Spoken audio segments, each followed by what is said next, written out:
Okay, in the right hand side, once again I'm starting. Hemophilia is showing here. Here the mother is normal and father is hemophilic. Because the X chromosome is indicating by using red color.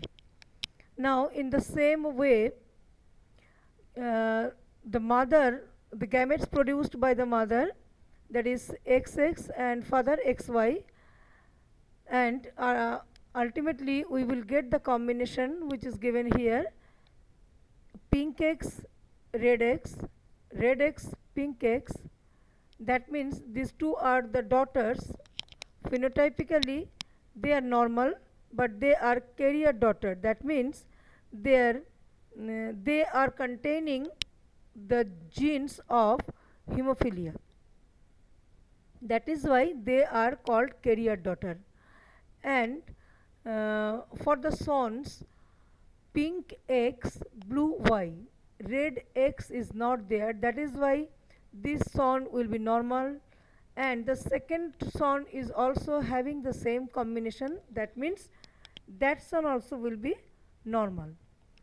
So in the same way, we can do some other charts also for different diseases. For example, tongue roller, and non-roller in the same way. Now modern applications of genetics.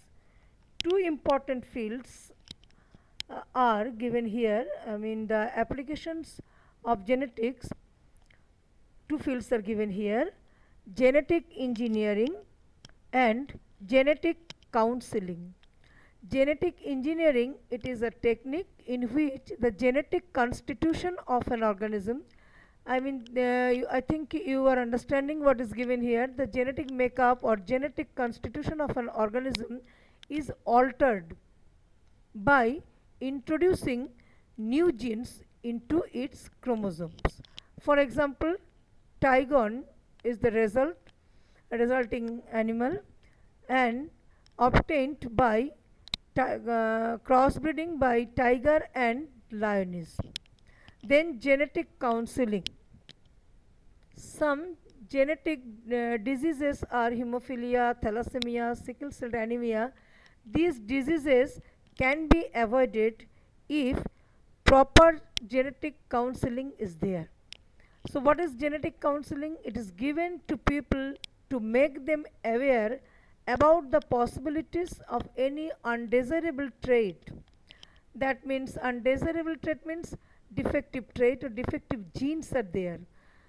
So any undesirable trait which their children might inherit, for example, hemophilia, thalassemia, sickle cell anemia. So these two processes are the modern application of genetics. Now, dear students, at first you should go through the chapter thoroughly. Then try to solve the questions, exercise questions given in the book. Then if you are having any solved paper, you just go through the question answers. I think you will be able to understand the chapter more clearly. But before going through the question answers of solved paper, I am advising you to go through the textbook first very clearly. You have to read the chapter thoroughly, then see the solved paper.